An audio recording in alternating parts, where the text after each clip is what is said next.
Unidad de Instrucción, Torre de Control El Dorado.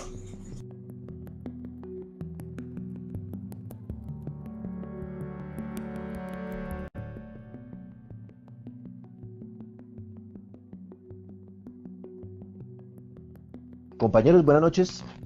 Estamos nuevamente aquí compartiendo la unidad de instrucción con el segundo webinar como parte de los procesos de capacitación, entrenamiento y evaluación que tenemos en la Torre de Control El Dorado a través de la unidad de instrucción, que somos todos los controladores que trabajamos en la Torre de Control. Para este webinar de hoy, el tema que planeamos fue la configuración Occidente, donde la intención es hablar sobre los diferentes procedimientos en circular que manejamos en el aeropuerto del Dorado y que por estos días las estamos viviendo, diferentes tipos de aproximación como la circular Borchardi, las ARNAF Víctor Sierra, las aproximaciones frustradas que cambiaron, los sobrepasos, que hay un procedimiento que se amplía más que el otro y acorde a la configuración que tenemos, pues ocurren a las diferentes tipos o los diferentes performances de las aeronaves que aproximan en el Dorado, pues hace que haya una diferente gama de situaciones que cada uno de nosotros habrá experimentado y seguramente que tenemos muchas dudas. El día de hoy nuestro conferencista, el señor John Rivera, controlador aéreo en el centro de control, la Torre de Control Dorado, piloto comercial, que muy amablemente aceptó, también como parte de la unidad de instrucción de la Torre de Control Dorado, aceptó colaborarnos en aclarar todas las dudas que tenemos. Entonces, el día de hoy nos acompaña el señor Camilo Martín, nos acompaña Carlos Mauricio, Juan David, Jonathan, Juan Carlos, Oscar, Sebastián y David. Entonces, este es el momento para que demos inicio entonces a nuestro webinar sobre la configuración Occidente. Buenas noches, compañeros, entonces los dejo en compañía de John. Ya podemos empezar, John, que nos haga su introducción y después empezamos a hacer nuestras preguntas al respecto. Bueno, David, muchas gracias. Buenas noches a todos. Con la intención, como yo lo anotaba, David, pues es que charlemos un poquito, intercambiamos opiniones sobre el procedimiento o los esquemas de operación en configuración Whisky para el Aeropuerto Internacional Dorado, es decir, aproximaciones circulares, pistas 3-1 y despegues 3-1 izquierda o derecha, dependiendo de la configuración que tomemos o la decisión que tomamos para hacerla operativa. Inicialmente, no sé si alguien quiera agregar algo antes de entrar en materia.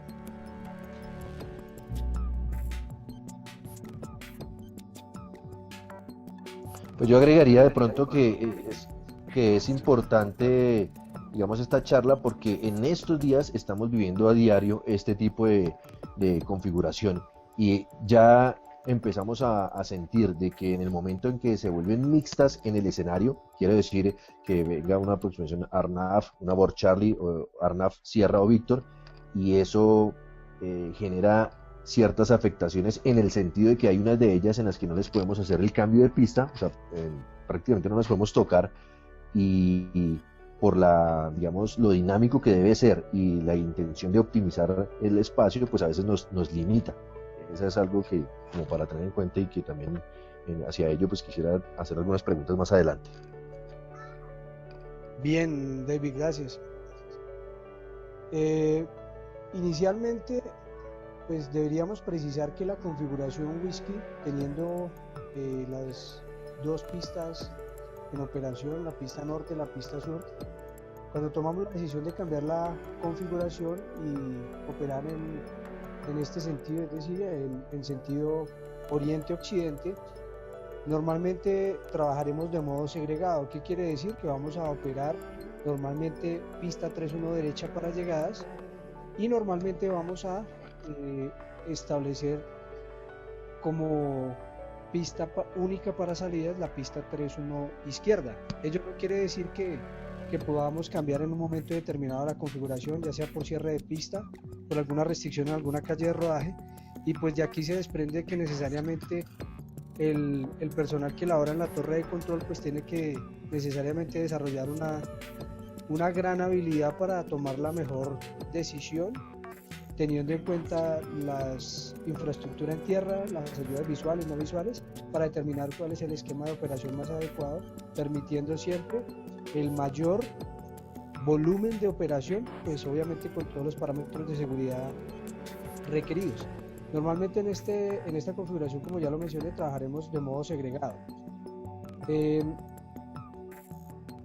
Una vez tomamos la decisión de cambiar la configuración en coordinación entre el control de aproximación y el control de Torre El Dorado, tenemos que analizar cuál es la separación que normalmente debemos aplicar en este tipo de configuración. No sé si para todos sea claro el valor de la mínima de separación aplicable. Sería bueno si desactivamos micrófonos y empezamos a interactuar para que no sea como una especie de monólogo. Las 6 millas, las 6 millas, esa es la separación. En circular por Charlie, en circular, ¿verdad? Es lo que está preguntando. Correcto. La mínima de Sí, separación aplicable según carta de acuerdo en aproximaciones en son circuito. 5 y 8, ¿no es? 5 y 7, cuando estamos circulando. Correcto. Son 5 y 7. Ah, bueno, Aquí, 5 y 7. aquí queríamos en este punto. 5 y 8, perdón, que son 5 y 8. Sí, correcto. 5 Según y la 8. carta de acuerdo, ¿sí? Exacto, según la carta de acuerdo, sí, correcto. Vamos a mirar un momento. Aquí la carta de acuerdo. ¿Sí están viendo mi imagen? Sí, sí, perfecto, estamos bien, correcto. Bien, aquí tenemos en la tabla, en la carta de acuerdo, aquí tenemos en la parte superior, carta de acuerdo operacional, suscrita entre Aproximación Central y Torre El Dorado, es la última carta de acuerdo vigente, en donde cuando miramos aquí específicamente el tema de configuración occidente, pistas 3.1, miramos que cuando trabajamos en operación segregada, ¿cierto? Que es el modelo en que normalmente vamos a operar, tenemos una separación mínima aplicable de 5 millas. En configuración, mejor, cuando tenemos una sola pista operando, como ocurrió en días pasados, porque teníamos un OTAN de cierre de la pista sur, corrección, de la pista norte, entonces estamos operando solamente la pista sur, entonces necesariamente tenemos que ampliar un intervalo a 8 millas, pues para permitir que se pueda intercalar en forma adecuada el tránsito previsto para despegue. Sí queda claro entonces para todos cuál es el mínimo de separación aplicable según la carta de acuerdo vigente que tenemos hoy en día. Hace un tiempo sí teníamos una mínima de separación de 6 millas, ¿sí? De 6 millas, pero pues en la última modificación quedamos con 6 millas, ¿vale? Sí. Eso también tiene una velocidad, ¿no? ¿Velocidad? Perdón. Sí, también hay una velocidad que es la que en teoría deberían tener las aeronaves. La velocidad en el Porque, por circuito. ejemplo, digamos, exacto, en el circuito. Porque, por ejemplo, digamos, yo he visto casos donde estando las dos pistas, sí, que estamos haciendo segregadas y aún aplicando las 5 millas, a veces hay un alcance entre las aeronaves según el performance que se mantiene ahí. Sí, claro. Aquí hay que tener en cuenta obviamente, y para cada procedimiento tiene, ya más adelante lo vamos a mirar, para cada procedimiento tiene unos valores mínimos de velocidad aplicables, ¿cierto? Que normalmente iniciando la trayectoria RDFP es de 185-185 nudos. Ya lo vamos a mirar más adelante analizando cada uno de los procedimientos que están publicados. Pero lo que David menciona es correcto, pues obviamente hay que tener en cuenta las restricciones de velocidad para que se respeten los mínimos de separación. Ahora, si tenemos en cuenta... Yo Señor. necesito una pregunta. Señor, Esa velocidad que es de 185 nudos es independientemente de la categoría de la aeronave. sí, correcto. Ya más adelante, cuando analicemos cada uno de los procedimientos, vamos a mirar cuál es la velocidad mínima que debe tener el punto de referencia, ¿sí? Esa velocidad debe ser alcanzada en ese punto porque pues puede cruzar el BOR con una velocidad superior, puede cruzar el BOR de Bogotá aproximadamente con unos, por carta de acuerdo se supondría 190 nudos, pero podrían incluso cruzarla con una velocidad superior, lo cual le permitiría llegar al punto es decir, la distancia a recorrer le permitiría llegar al punto con la velocidad mínima requerida, que aproximadamente tendría entre unas 8 y 10 millas para reducir velocidad, y es perfectamente viable, incluso con 220 o 230 nudos, llegar al punto con 1.85, pero pues ya depende obviamente del performance y del tipo de aeronave. Más adelante lo vamos a mirar. Pero quería que miráramos si definimos una capacidad, o mejor, una separación de 5 millas según la carta de acuerdo, ¿cierto? Automáticamente cuando establecemos un intervalo de aproximación, pues automáticamente nos da como resultado una capacidad, ¿cierto? Para todos es claro qué capacidad se está manejando en este momento según las regulaciones de la unidad de gestión de flujo para pistas técnicas o configuración whisky mejor. No, eso no está claro qué capacidad. ¿Juanca lo sabes? ¿O tienes de pronto el referente? Bueno, solo como información, pues obviamente la unidad de gestión de flujo en este momento tiene por norma una capacidad, es decir, gestiona una capacidad de 25 aeronaves, 25 arribos hora, ¿cierto? En configuración whisky, y es, digamos, el valor con que ellos están regulando el tránsito. Sin embargo,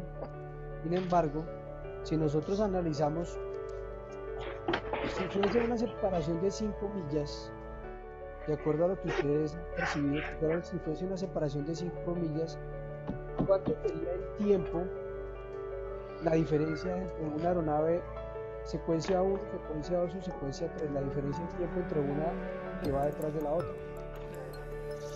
A esa velocidad de 185 sería más o menos 3 minutos. No, es una velocidad superior. 185 lo alcanzan, pero ya mucho, ya prácticamente sobre el Miss Approach o unas millas antes del Miss Approach. Pero más o menos ¿qué intervalo de tiempo considerarían ustedes?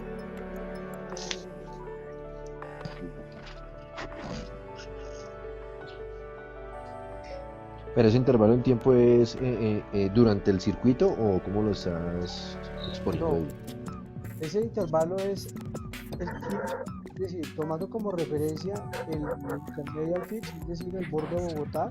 Ok. Una aeronave cruza el borde de Bogotá 0000 o a la 00 de cierta hora. ¿Cuántos minutos detrás debería cruzar la segunda? Respetando un intervalo de separación de, vamos a ponerlo de 6 millas, no lo pongamos en el mínimo de 5, vamos a ponerlo de 6 millas. ¿Cuánto creen ustedes que sería el valor?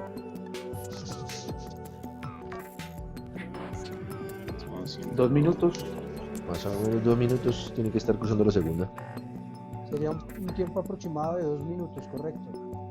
Esos 2 minutos o 2 minutos algo, 2 minutos 20 segundos aproximadamente, si lo hiciésemos cronometrado, nos daría un poquito más de capacidad, ¿cierto? O sea, si ponemos los 2 minutos cerrados nos daría una capacidad de 30, ¿cierto? En aproximación circular.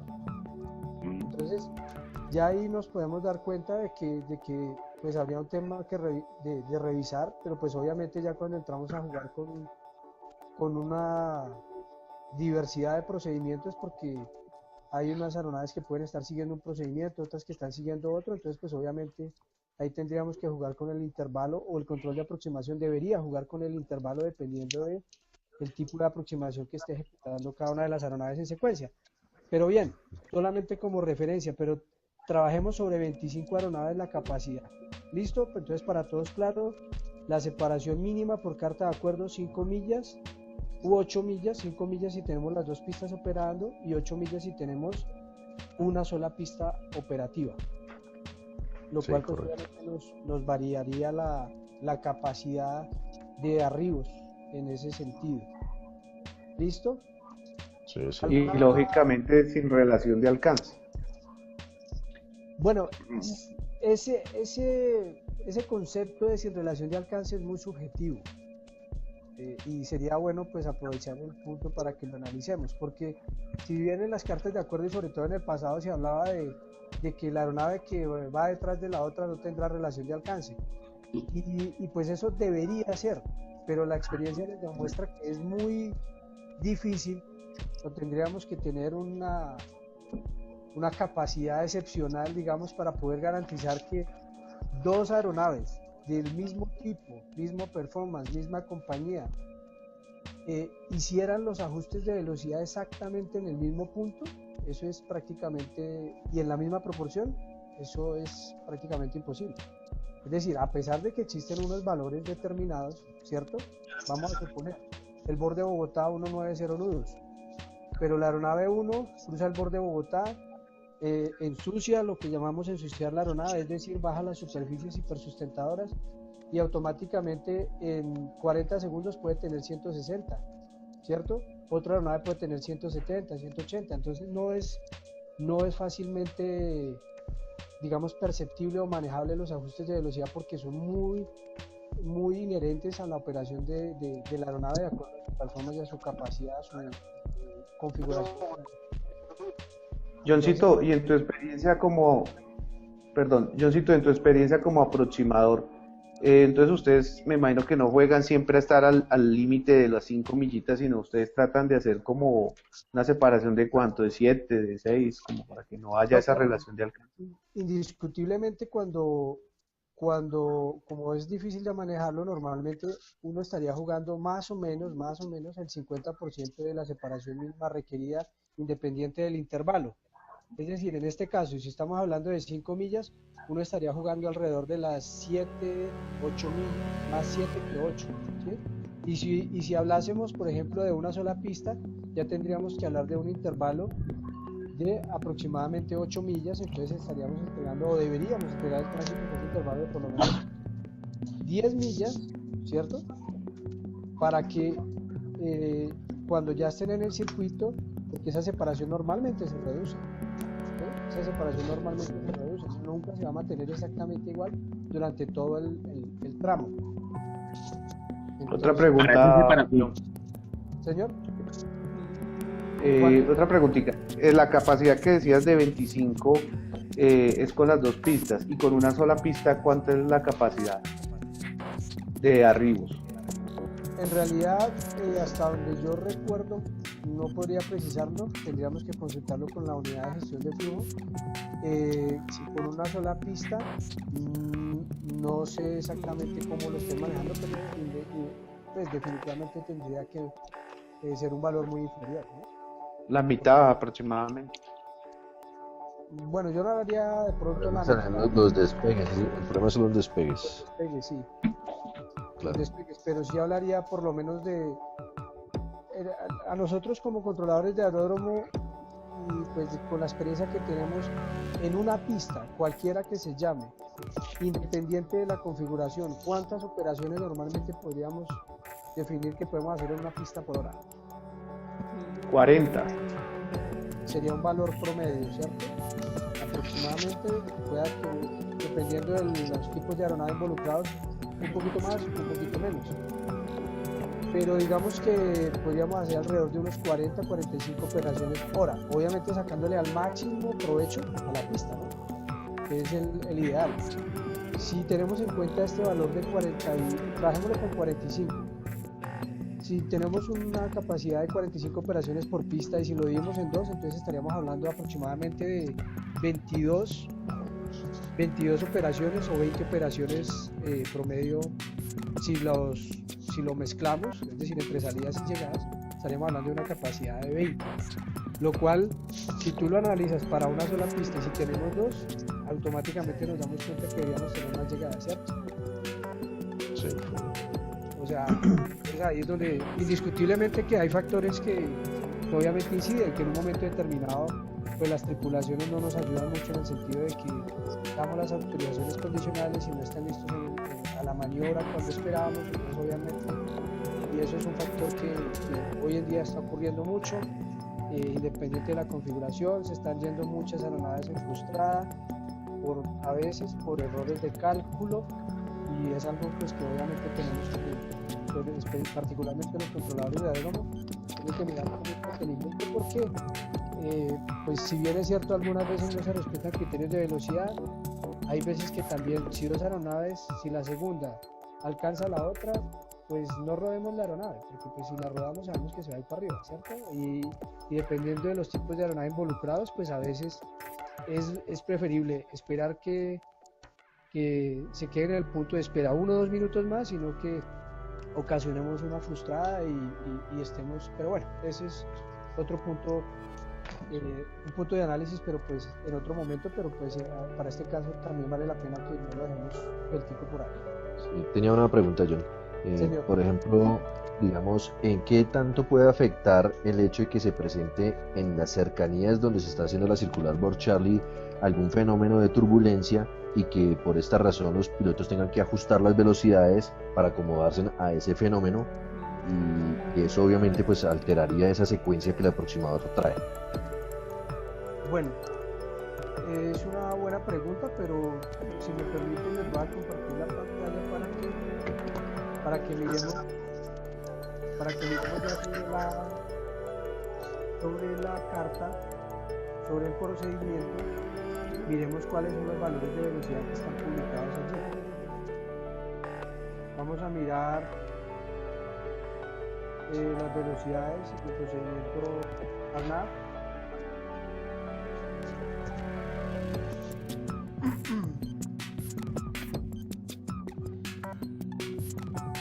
Muy bien. Entonces, si ustedes observan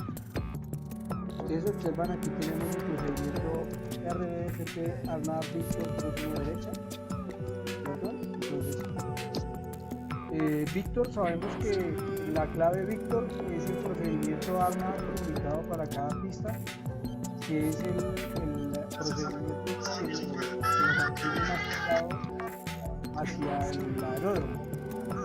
Y la clave Sierra es el procedimiento que lo aleja un poco más de la pista para permitir el acomodamiento en el viraje básico. Entonces, aquí vamos a observar, por ejemplo, ARNAV Víctor 3-1 derecha, categorías para todas las 4 aeronaves, corrección, para las 4 categorías de aeronaves por velocidad de aproximación Alfa Bravo Charlie Delta. Y si vemos aquí en el procedimiento, vemos que aquí específicamente en el punto VARIP, es decir, cuando está iniciando realmente la trayectoria de RDFP, que es la trayectoria punteada, ¿cierto? O sea, la trayectoria visual, aquí en este punto debe normalmente mantener un 8.5, y aquí cuando está próximo a iniciar el básico, el ajuste de velocidad lo vemos, debe ser a 1.50 nudos, ¿cierto? Eso es un promedio de velocidad estándar que cualquier aeronave perfectamente puede efectuar el ajuste y compensarlo para poder mantener, digamos, en debida forma y equilibrio, o mantener los parámetros de su aproximación estabilizada. Ahora, si miramos, tú hablabas con respecto a la velocidad, David, y si tú analizas cualquier aeronave en esta condición, pues obviamente tiene una velocidad muy, muy manejable, o sea, 1.85 nudos para cualquier tipo de aeronave, pues es perfecta, y así encontrase turbulencia, pues digamos que estaría a una velocidad. Aquí establece una velocidad máxima, ¿no? No quiere decir que tenga una velocidad mínima. ¿Cuál será la velocidad mínima? Pues ya dependerá normalmente en este punto se considera algo que se denomina velocidad mínima limpia, ¿cierto? Para este punto, ya aquí en el básico ya no será mínima, porque ya tendrá que tener entre este punto y este punto, ya tendrá que colocar el primer set de flaps, o sea, obviamente ya tendremos una configuración diferente, y pues obviamente aquí ya va a estar reduciendo. Es decir, si aquí dice 150 nudos en el punto LES, no quiere decir que, es decir, el ajuste lo está haciendo entre el punto VARIP y entre el punto TOLES, quiere decir que ya una vez que use VARIP automáticamente está reduciendo la velocidad a por lo menos unos 60 nudos, y 160 nudos con turbulencia es perfecto. Es decir, con una turbulencia adicional no esperaríamos que haya un mayor ajuste, digamos que se mantendrían las promedio de velocidades que están publicadas. Ahora, si comparamos con el procedimiento Sierra, ¿cierto? Para la pista 3-1 derecha, aquí tenemos ARNAV Sierra 3-1 derecha. Clave, aquí ya miramos la diferencia de categorías de aeronaves, aquí ya miramos que es para categoría Charlie Delta. Si miramos el procedimiento como tal, perdón, y lo retomamos. Si miramos el procedimiento como tal, aquí ya se observa una gran diferencia, ¿no? Se observan que el punto 1, que es el mismo VARIP, aquí se llama PAPIM, y en el punto anterior que se llama SASLA, aquí se denomina ARSAT. Aquí automáticamente ya varía el curso 101 con un desplazamiento de 3.4 millas. Aquí este punto negro significa flyover y en este punto que no está punteado quiere decir flyby. Quiere decir que toda aeronave que ejecute un procedimiento debe, en este punto negro, debe efectivamente cruzarlo vertical, y en los puntos que no tienen negro puede cruzarlo flyby, quiere decir que va a haber una anticipación en el viraje para mantener la trayectoria que se desea. Entonces aquí vemos que obviamente la trayectoria de vuelo que va a seguir esta aeronave es un poco más, funciona casi como si cerrásemos aquí, es casi como si fuera un arco de ML, ¿cierto? Por eso se llama un radius to fix, que es la terminación del procedimiento, y vemos que aquí es prácticamente un viraje constante, ¿cierto? Un viraje constante, que es lo que le va a permitir a la aeronave realmente mantener una trayectoria estable, que es lo que realmente se persigue con este procedimiento de RFP. Si miramos aquí, en este procedimiento observemos que mantiene todo este tiempo la altitud. Si observan desde Papín hasta aquí Bravo Oscar 101, mantiene siempre la misma altitud, y solamente aquí en este punto es cuando realmente inicia el descenso y vemos que es un viraje amplio para poder estabilizarse. ¿Por qué? Porque si mantuviese aquí en este punto una altura inferior, pues obviamente aquí habría una alta probabilidad de desestabilizarse en la fase final del viraje. Si miramos, pero una vez aprovechando que tenemos aquí ya la pantalla, miramos aquí el procedimiento Arnav Victor, trecho izquierda, ¿cierto? Se mantiene el mismo comportamiento, ¿cierto? Observemos aquí 10-200, 10-200, aquí ya, desde este punto observen que ya la diferencia, observan que ya en este punto ya inicia el descenso, y en el anterior prácticamente lo inicia un poco más adelante. Entonces aquí se mantiene el arco y hay que separar la final de la pista 3-1 izquierda, y si vemos las altitudes 9800, 9650, 9300, nos damos cuenta de que es un viraje constante y un descenso constante, pero muy suave, muy suave. Vemos que está perdiendo casi que 250 pies de régimen de descenso en ese punto, haciendo un spot que les decía el grosso modo. Y en el Arnav Sierra 3-1 izquierda, observemos aquí también igual Charlie Delta. Esto es importante tenerlo en cuenta. Vamos a mirar el desplazamiento. Observen que aquí se mantiene lo mismo que analizábamos, 10.200 pies hasta este punto, y solamente aquí es cuando inicia el descenso. Bien, ahora, ¿qué es importante que analicemos?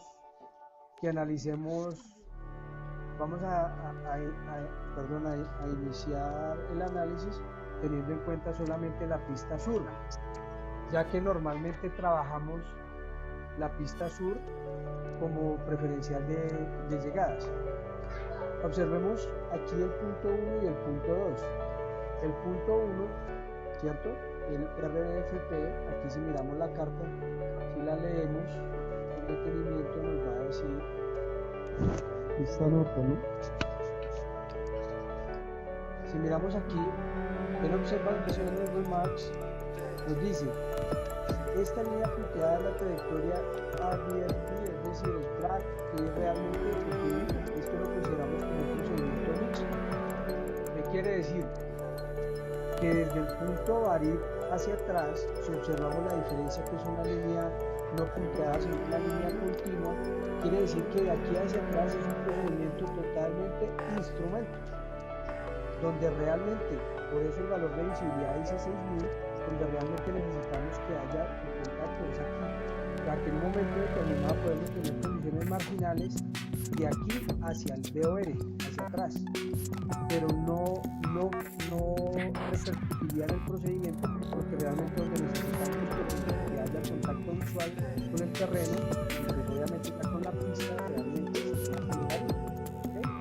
Entonces, si miramos, dice, si en Bahí no tiene visual, haga aproximación frustrada. ¿Listo? ¿Por qué? Porque en Bahí, hasta aquí, no hay contacto visual, ¿cierto? Como no hay contacto visual, necesariamente tiene que ser un procedimiento de aproximación frustrada, es decir, sujetado única y exclusivamente el equipamiento que tenga a bordo de la aeronave, es decir, a los instrumentos. Pero en el punto 2, corrección, dice en el punto 2, es decir, cuando ya inició la trayectoria visual, ¿cierto? O sea, aquí viene visual, visual, visual, visual. Aquí en el punto 2 nos dice, si pierde referencia visual en el circuito, haga maniobra de sobrepaso. Ahí está la diferencia. Entonces, en el primer punto, es decir, de Bahí hacia atrás, necesariamente ahí tendrá que estar haciendo un procedimiento de aproximación frustrada. Pero si ya inició la trayectoria visual, ¿cierto? Pues tendrá que hacer una maniobra de sobrepaso. Hay que tener en cuenta que esta maniobra de sobrepaso, ¿cierto? Esta maniobra de sobrepaso la va a hacer con referencia igual a los instrumentos, nunca la va a hacer por los tipos de aeronave que operan aquí, nunca las va a hacer realmente como visual 100%, sino que va a tener que necesariamente tener referencia a sus instrumentos de a bordo. Entonces miremos aquí en el punto 1, cuando dice aproximación frustrada, dice que mantenga la trayectoria RFP en ascenso a 1.3000 hacia la espera, es decir, teóricamente debería continuar todo el procedimiento, ¿cierto? Pero ya en ascenso a 1.3000, es decir, muy seguramente cuando inicie aquí el procedimiento de frustrada, pues obviamente va a llegar incluso seguramente aquí a Isinu, a este punto, ya con una altitud muy superior a 1.3000, ¿cierto? Obviamente como va a haber potencia aquí, porque necesariamente tiene que ascender, pues obviamente ya los arcos van a variar, ¿cierto? Y seguramente pues ya podríamos tomar una decisión en coordinación con el control de aproximación para que en cualquier momento aquí durante el procedimiento pues nos abandone la trayectoria hacia Ambalema por encima de las altitudes mínimas, pero pues obviamente ya sería en coordinación con el control de aproximación y obviamente que la aeronave acepte el salir de la trayectoria en un momento determinado, porque en condiciones normales tendría que seguir todo el procedimiento, ¿cierto? La trayectoria como tal, en ascenso, en actitud de ascenso a 1.3000. Ahora en el punto 2, ¿cierto? Si digamos que continuó con el procedimiento y ya en el punto 2 pierde el contacto visual, aquí es donde realmente entra el controlador de aeródromo a jugar. ¿Por qué? Porque lo primero que tiene que hacer es, o lo primero que se espera, que espera la tripulación que haga es prever instrucciones del ATC. Eso es lo primero. Dice, si no recibe instrucciones del ATC, siga manteniendo la trayectoria de RFP en ascenso a 1.3000 hacia la espera del BOR de Ambalema. ¿Qué quiere decir ello? Que él va a continuar con el viraje aquí a la final, a enfrentarse a la pista, pero en actitud de ascenso. Y va a continuar con la trayectoria hacia el BOR de Ambalema. Yo una pregunta, por favor. A no ser que pues obviamente reciba alguna otra instrucción por parte del ATC por tránsito despegando o alguna otra situación. Señor.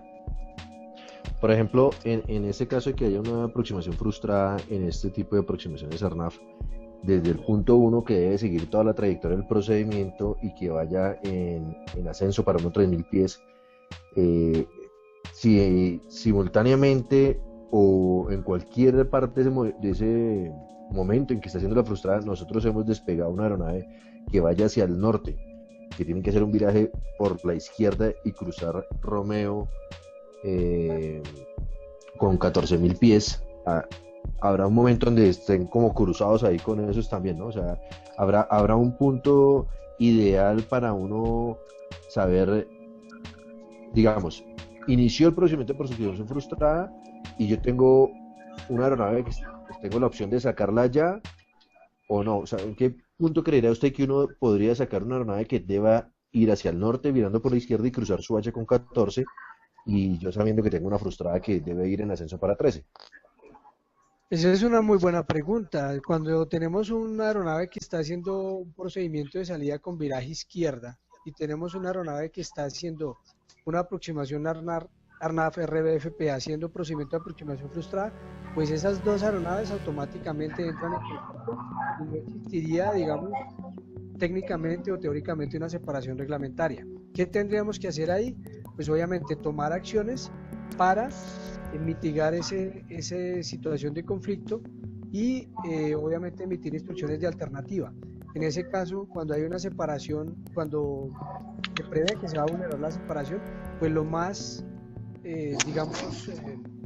lo más aconsejable pues es tratar de lo que denominamos mantener una separación de emergencia, porque es una contingencia. Entonces ahí necesariamente tendrá que entrar a jugar la coordinación entre el terminal norte, si tiene la aeronave, con el control de aeródromo, porque normalmente tendría las comunicaciones allí, y lo que se esperaría seguramente es que la aeronave que esté frustrando esté por debajo de la que está despegando, porque la que está despegando, ¿cómo va a tener la potencia? ¿Quién va a tener mayor potencia en un momento determinado? La que está despegando. Entonces se supone que va a tener un mayor régimen ascensional. Ahora, pues es muy relativo porque depende exactamente de cada caso y de las posiciones. Sí, exacto. Quería preguntarle, digamos, la aeronave que está despegando, pues naturalmente sale más pesada que la que pueda estar llegando. Y de hecho, pues la que está haciendo la frustrada, pues obviamente ya viene de estar en vuelo, naturalmente, ¿sí? Entonces no habría de pronto un sentido lógico si de pronto, claro está que, bueno, digamos la aeronave que está siendo frustrada de un procedimiento de ARNAF, uno le podría decir que subiera más de 13.000 pies para pasar por encima de la aeronave que está. Sí, claro, o sea, la aeronave está haciendo el ascenso a 1.3000, pues para respetar el enfranqueamiento de obstáculos y llegar a la altitud mínima de la espera de Ambalema. Pero si se requiere que suba a unos 4.000, unos 5.000 o más, pues no habría ningún... Previa coordinación. Perdona, ahí quiero aportar ahí algo. Pues en mi experiencia, todo es como relativo, como dice John, es relativo y es como una fotografía en donde depende el momento y la situación, se toman distintas decisiones. Eso es de la pericia del controlador, la experiencia. En ese orden de idea, yo generalmente que siempre pues trato de hacer, lo primero que hay que hacer es, si están abiertas las frecuencias, si hay una sola frecuencia, pues uno sabe qué probabilidad hay de que en el momento en que la aeronave solicita la frustrada, entonces en ese momento automáticamente lo ideal es que la que va a despegar cancelarle el despegue, si está lógicamente antes de es lo ideal.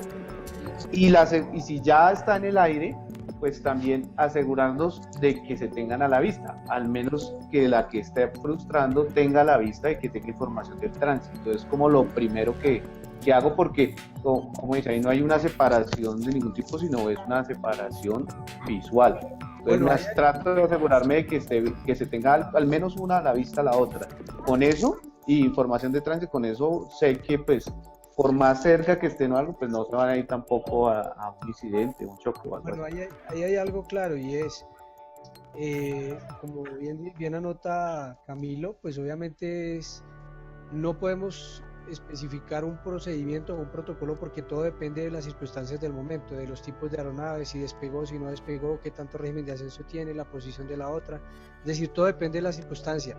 Pero lo que sí es claro es que si la aeronave que está haciendo el procedimiento de aproximación frustra, pues se supone es porque no hay condiciones visuales, y si no hay condiciones visuales difícilmente va a poder mantener la referencia visual con la otra. Ahora hay que tener en cuenta que si está haciendo una aproximación frustrada, la tripulación está encabinada, ellos no van a mirar hacia afuera, porque están justamente tratando de recuperar y de hacer protocolos en cabina para poder sacar la aeronave a vuelo. Y algo importante para que ustedes lo tengan en cuenta, a nivel de pilotaje se tiene en cuenta una connotación o una expresión que se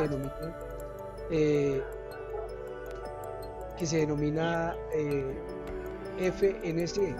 Es decir, primero, vuele, segundo, navegue y tercero, comunique.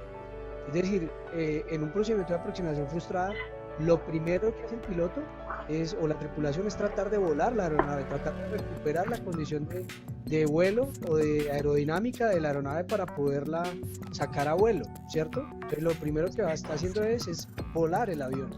En segundo término, navegar, ¿cierto? Es decir, ¿para dónde voy a ir? ¿A qué altura?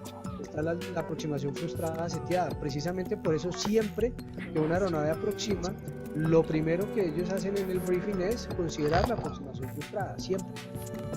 Y ellos setean la altitud de la altura o la altitud inicial de la aproximación frustrada, la radioayuda que van a volar, siempre. Por eso es el segundo. Y lo último es comunicar. Entonces, muchas veces nosotros como controladores consideramos de que, oiga, pero ese avión, ¿por qué no me llamó? Si es que él tiene que llamarme, tiene que notificarme. Ojo, no olvidemos que primero es vuelo, navego y comunico, o sea, comunicar es lo último. Obviamente que ellos saben, el piloto y la tripulación sabe que tiene que comunicar, pero él tiene una carga tan alta en ese momento que se va a demorar unos segundos efectivamente en comunicar. Y nosotros tenemos que estar pues muy atentos a ese tipo de circunstancias. Pero para volver al punto donde quedamos con David el apego, en este caso, David, pues afortunadamente el controlador de aeródromo tiene un monitor radar, y aunque no sea controlador radar, él sí puede, ¿cierto? Está observando la altitud de la aeronave que está, o las altitudes de las dos aeronaves involucradas, y en un momento determinado, pues la intención es mantener la separación. Entonces, en este caso, pues lo importante es como separación de contingencia, como nos sucede por ejemplo con el Ambalema 5 Eco, con una aeronave que previamente ha despegado. Si la aeronave no ha dejado los 1-1000 y la otra va en ascenso a 1-1000, ¿y qué es lo primero que tendríamos que hacer? La altitud mínima de vectorización. Simplemente tomamos la decisión, interrumpa ascenso en 1-1500 o 1-1000 y automáticamente por el hotline, que para eso es que está el hotline, comunicarle al terminal respectivo, la aeronave fue interrumpida el ascenso a tanto, ¿cierto? Pero en un momento determinado, pues obviamente la intención es que tomemos acción y no pues esperar simplemente a que buenamente las aeronaves se separen, sino que pues obviamente nosotros tenemos que tomar acción para que eso ocurra. Obviamente pues teniendo en cuenta la posición de la otra aeronave. Señor. John, Sí, sí. A lo que me refería cuando decía que asegurarse de que se tuvieran a la vista es que generalmente las aeronaves cuando están circulando no frustran porque no tengan la visibilidad, generalmente no pasa eso, generalmente frustran cuando están circulando es por viento, por desestabilizado. Entonces por eso es a lo que me refiero de asegurarse que se tiene a la vista. Generalmente no es por visibilidad, porque nosotros somos como precavidos en manejar esas mínimas visuales en el circuito. no creas bien. Entonces, pues generalmente, al menos en la experiencia que tengo, la mayoría de frustradas por la 31 son por desestabilizado. Lo que Camilo dice tiene toda la razón. En la gran mayoría de circunstancias, pues se producen las frustradas o las sobrepasos por no estabilizada, porque normalmente o muy difícilmente pues la van a hacer porque hayan perdido la referencia visual. Pero si lo hicieran porque pierden referencia visual, pues automáticamente tenemos que pensar que difícilmente le vamos a poder dar información de tránsito respecto de otra aeronave, que seguramente él no lo va a poder identificar fácilmente, y así se la demos. Tenemos que tener la conciencia de que en ese momento hay una carga altísima de trabajo en cabina, y entonces por más de que le demos información, pues el piloto está ocupado en recuperar la aerodinámica de la aeronave, en setear los instrumentos de navegación, en saber qué va a hacer. Entonces muy difícilmente pues nos va así nos colacione muchas veces. Obviamente él lo está observando también en su equipo TICAS, o sea que a veces Sí. incluso esa información sobraría porque él la tiene de primera mano ahí. Creo que Juan Juan Carlos ¿ibas a Franco tiene decir una algo? pregunta. Sí. Pero, John, lo siguiente, por eso es que yo creo que las dos cartas están diseñadas de esa manera. O sea, nosotros tenemos la carta y dice que en Papín, si él ya no tiene la visual, entonces él tiene que empezar la aproximación frustral, tiene que entrar en ascenso a 13.000 pies, ¿correcto? Sí. Y nosotros vamos a darnos la cuenta, la referencia en la carta de salida de Zipaquirá 9 Foxtrot y EBRAC 3 Alfa. Ellos tienen que iniciar su viraje a la izquierda y cruzar Romeo con 14.000. Entonces, teóricamente, ellos ya estarían separados los dos. Ahora, viene el otro punto. Si él asciende a 13.000 pies, ¿ese tránsito de quién es? ¿De la torre?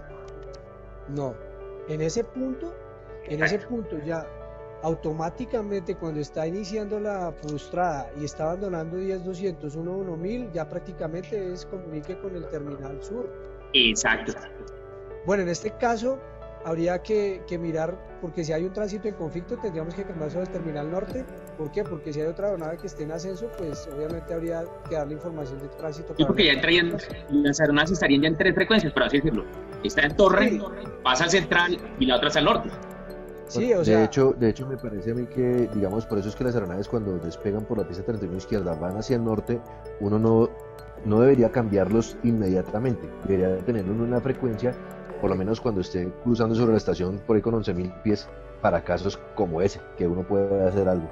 Porque si no, entonces pasa lo que dijo Juan Carlos, va a estar uno con el terminal sur y el otro con el terminal norte, entonces vamos a tener un conflicto. Ya te lo verás. Otra cosa, hace unos días estaba Andrés Felipe en la torre circulando y pues él tiene, como algunos compañeros, despega el tránsito, vira izquierda, alto régimen de ascenso. Entonces en el norte le brincaron y le dijeron que no le dijera alto régimen de ascenso porque él continúa en ascenso y que se le cruza con otro tránsito. Entonces no sé hasta qué punto sea conveniente decirlo o no decirlo. bueno, eso es subjetivo. Yo te voy a decir por qué.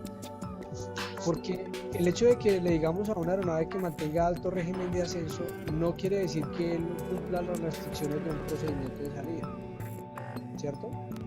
El procedimiento de salida tiene una restricción implícita y el hecho de que le digamos en un momento determinado que mantenga un régimen ascensional alto o por encima del mínimo no quiere decir que él vaya a abandonar o vaya a cancelar la restricción del procedimiento. Ahora, si le decimos que mantenga, que sé que algunos en un momento determinado lo hacemos para optimizar el espacio, decirle que mantenga un régimen ascensional alto, pues es bueno, pero también hay que tener cuidado. ¿Por qué? Porque él tiene una carta de un procedimiento que le está diciendo cuál es su régimen ascensional mínimo de acuerdo al performance, ¿cierto? Correcto. Entonces, Y ahí viene la otra que nosotros decimos en muchas oportunidades. Cruce la estación con. Y él no debe cruzar la estación, él debe proceder es a Romeo. Ah, ya, sí, claro. bueno, sí, buen punto, porque si le estamos diciendo que cruce la estación, ahora, esto es lo que nos invita a que tenemos que tener mucho cuidado con la fraseología que utilizamos. Claro, sí. Porque es que estamos en un procedimiento de salida de instrumentos. ¿Cómo así que cruce la estación? O sea, la estación no es ninguna referencia en un procedimiento.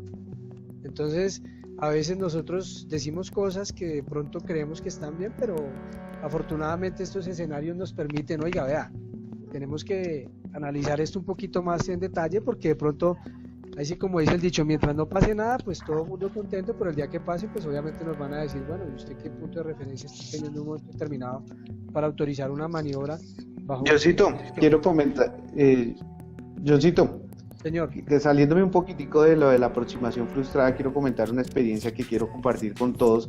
Es la semana pasada yo venía en cabina y pues hicimos de circular Bor Charlie, ¿sí? Cuando estábamos en el tramo con el viento, escuchamos que el controlador de torre le dijo, creo que era un Aeroméxico o algo así, le dijo, inicie, tan pronto roto, le dijo, inicie de inmediato el viraje por su izquierda, ¿sí? Él tenía procedimiento hacia el norte. Cuando le dijo así, bueno, pasó así, al cabo de 2 minutos, resulta que esa aeronave que despegó se cruzó con el tránsito que estaba en el circuito, que estaba aproximando porque no alcanzó la altitud mínima de cruzar Romeo, para que cruce por encima de los que están en el circuito. Entonces el controlador de torre, claro, seguro el terminal pues, le dijo, ¿qué pasó? Que se me nos cruzó o algo así. Entonces el controlador de torre lo regañó al piloto de Aeroméxico, le dijo, no sé si era Aeroméxico o algo así, lo regañó y le dijo, señor, usted no cumplió con el procedimiento y no cumplió con la altitud y se cruzó con las aeronaves que están en el circuito. Entonces el piloto pues fue muy decente y dijo, pues señor, usted me pidió que virara antes, no alcancé, pues lógicamente, si vira antes y hace un circuito continuado por su izquierda, pues no alcanza a cumplir la altitud mínima. Entonces esas son cositas que incluso yo mismo he pecado y creo que muchos de ellos no, es es como para tener cuidado y dejarlos que hagan su procedimiento, no inducirlos a que lo anticipen o lo cambien, sino tratar de que hagan su procedimiento como es. Eso era lo que quería comentarles. Por lo menos lo que hay que tratar de hacer es de que hagan el viraje al menos como lo dice el procedimiento, alcanzando los 9.200 pies, que lo hagan y no que se nos extiendan, que eso es lo que queremos evitar. Entonces más bien cuidarle el viraje sería la otra opción, por lo menos que lo hagan como está. Lo que anota Camilo es un excelente apunte, o sea, es decir, hay cosas que nosotros a veces hacemos con una intención, ¿cierto? Pero tenemos que tener cuidado que esa buena intención en un momento determinado no nos lleve o no nos genere otro inconveniente posterior. Entonces, hay que tener especial cuidado y atención con esas restricciones que en un momento determinado nosotros expresamos.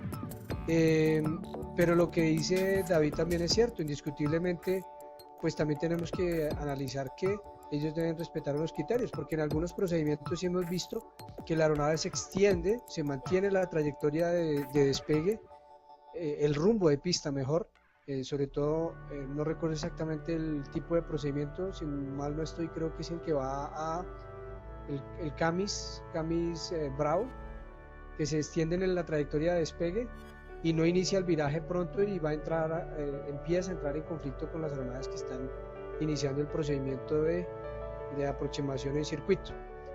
Pero esto ya es por un error de interpretación de la carta, que sí hay algunas tripulaciones que lo hacen allí porque deberían virar a los 9.200, iniciar el viraje e interceptar el radial de Girardot. Bien, ¿qué más tenemos aquí pendiente?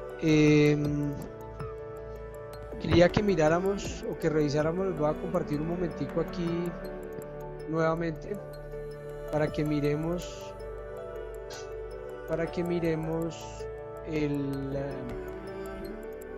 la definición, porque hablamos, de pronto fue algo que nos faltó al inicio, que se me pasó un momentico.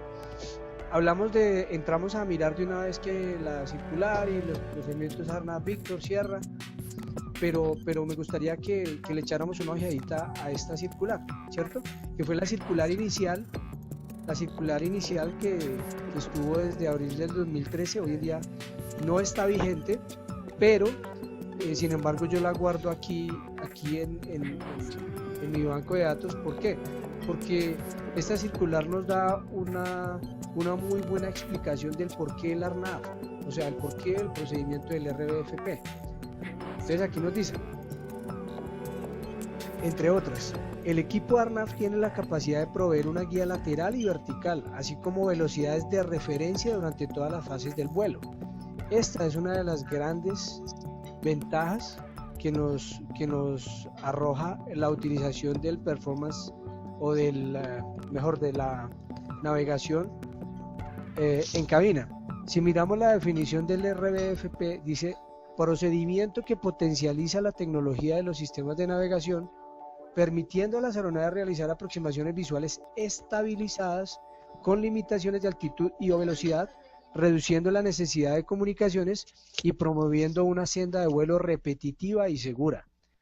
Es importante que no pasemos este punto por alto, porque es bueno entender el porqué del RFP, es decir, de dónde salió, cuáles son sus antecedentes. Aquí en el punto 4.1 nos indica, dice: reportes de aseguramiento de la calidad de las operaciones aéreas de diferentes operadores de transporte aéreo indican que en algunas ocasiones las tripulaciones descienden durante la aproximación con velocidades verticales excesivas, es decir, regímenes de descenso, pendientes inapropiadas, velocidades y o ajustes de potencia inadecuados, entre otros, ocasionando aproximaciones desestabilizadas.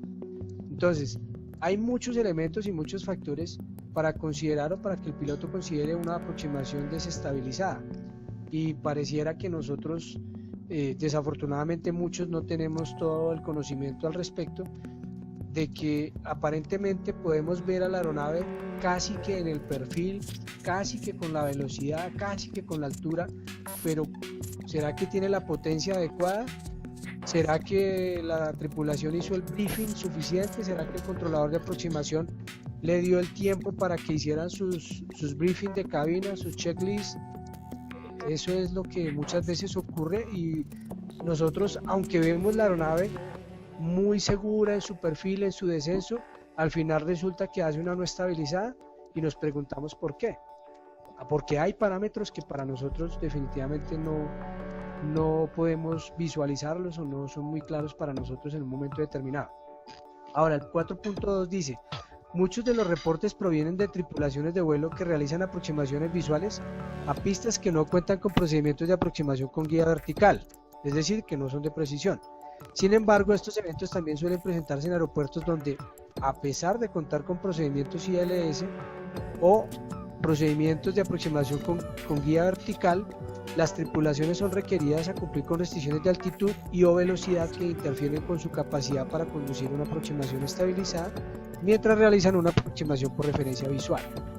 Entonces, esta es la razón por la cual llegamos a utilizar pues los procedimientos RBFP, particularmente para aproximaciones en circuito. Entonces pues quería como que revisáramos ese punto para que a todos nos quede suficientemente claro qué es el RBFP y por qué es su necesidad. Hoy en día pues esto nos ha llevado a que con la implementación de estas cartas pues tengamos tránsito mixto, es decir, tránsito que está haciendo diferentes tipos de aproximación al mismo tiempo. Normalmente nosotros autorizamos el procedimiento estándar que teníamos, así como decía la abuelita, de toda la vida, el BOR Charlie, ¿cierto? El BOR Charlie, que es la misma trayectoria de vuelo, abandonando radial 123 del borde de Bogotá, 12 millas, el MAPT, y ahí inicia la trayectoria visual, como un circuito normal de aeródromo. Al modificar ya esa trayectoria a RDFP, pues indiscutiblemente ya el piloto o la tripulación no tiene las mismas libertades. ¿Qué quiere decir? Que una aeronave que ejecute una aproximación por Charlie, sí, como controlador de aeródromo todavía podemos utilizar la fraseología que nos indique: efectúe circuito corto, efectúe básico amplio, extienda trama a favor del viento, efectúe circuito amplio, pero ya una aeronave que está haciendo una maniobra RBFP, pues está haciendo su maniobra y no podemos decirle absolutamente nada porque tiene unos waypoints que lo obligan a volar una trayectoria definida justamente ¿para qué? Para cumplir con el objetivo para el cual fue hecho el RBFP, que es permitir que la aeronave mantenga una trayectoria de descenso constante, ideal. Ahora, un punto que se me estaba olvidando: el RBFP normalmente la altitud inicial del procedimiento es 1.3000. Entonces miren que ahí tenemos una diferencia con el BOR Charlie, que es 1.2000, ¿cierto? De pronto como control de aeródromo pues muchas veces no lo tenemos en cuenta, pero eso incide. ¿Y cuál es la intención de que el 1.3000, por qué el BOR 1.3000 en RBFP? Porque lo ideal es que mantenga un ángulo constante de descenso, es decir, que la actitud de la aeronave mantenga estabilizada una actitud de descenso estable y no muy pronunciada durante todo el procedimiento. Entonces eso es importante para tenerlo en cuenta. Hablando ya, teniendo en cuenta de que hay aeronaves que están haciendo diferentes tipos de procedimiento, mezcla, BOR Charlie, RFP, pues esperaríamos que el control de aeródromo, que el control de aproximación tenga en cuenta que una aeronave, por ejemplo, esté haciendo ARNAV tierra, 3-1 derecha, y otra aeronave que esté haciendo ARNAV Victor o BOR Charlie, pues indiscutiblemente ¿qué va a pasar? Que si mantenemos las 5 millas o las 6 millas en el viraje, pues esa separación se nos va a reducir. Y como no podemos, si están dos aeronaves consecutivamente haciendo ARNAV, pues no podría decirle que la siga o que amplíe el procedimiento a la izquierda, porque seguramente pues se va a salir de la trayectoria que tiene. Entonces ahí en un momento determinado podríamos entrar en un conflicto. Si se llegase a presentar esa situación, pues necesariamente tendríamos que coordinar con el control de aproximación, y la aeronave que alcanza necesariamente tendría que hacer una aproximación frustrada porque no se estarían respetando las mínimas de separación, y pues obviamente no habría forma. Ahora bien, ¿qué podría ocurrir contingencia o como situación que pudiera en un momento determinado darse. Si las condiciones son totalmente visuales y dándole toda la información, es decir, por ejemplo, aeronave 2 alcanzando a la aeronave 1, información de tránsito que le precede a las 10 tantas millas, ejecutando procedimiento ARNAV, ARNAV Sierra para la pista 31 derecha, le indicamos que tiene un tránsito que se está reduciendo, podríamos en un momento determinado decirle a la aeronave que si está en capacidad en un momento determinado de cancelar el procedimiento y seguir una trayectoria de vuelo visual para separarse con esa aeronave, para no cancelarle el procedimiento. Ahora, si la aeronave dice que no, que ella no le es factible cancelar, pues necesariamente entonces tendríamos que decirle que ejecute una aproximación frustrada y coordinar automáticamente con el control de aproximación, porque la separación se está reduciendo y como controlador de aeródromo pues tampoco puedo garantizarle esa separación. ¿Y quién la tiene que asumir? Pues el control de aproximación.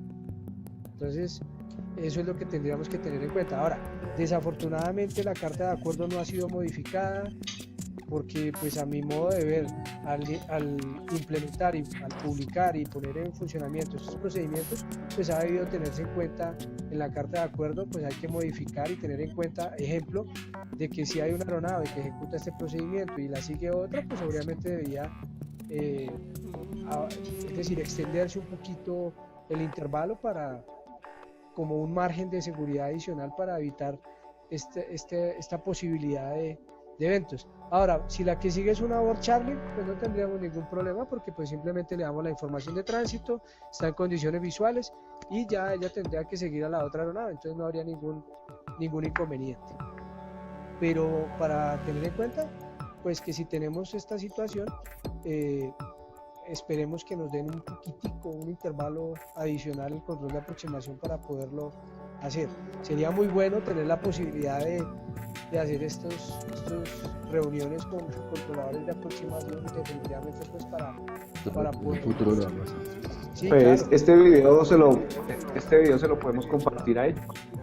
Sí, claro, no había ningún problema, pero sí, definitivamente es un escenario adicional porque es importante que tanto el control de aeródromo entienda que le sucede al control de aproximación, al control de llegadas, al control de salidas norte-sur, pero el control de norte-sur y llegadas también tiene que entender, ¿cierto?, qué es lo que pasa en la torre de control en un momento determinado y el por qué a veces hay unas situaciones de conflicto y que a veces no se entienden las posiciones de uno y otro, pero bueno, ese es un trabajo pues constante ahí de manejo de recursos y de factor humano que tenemos que trabajar.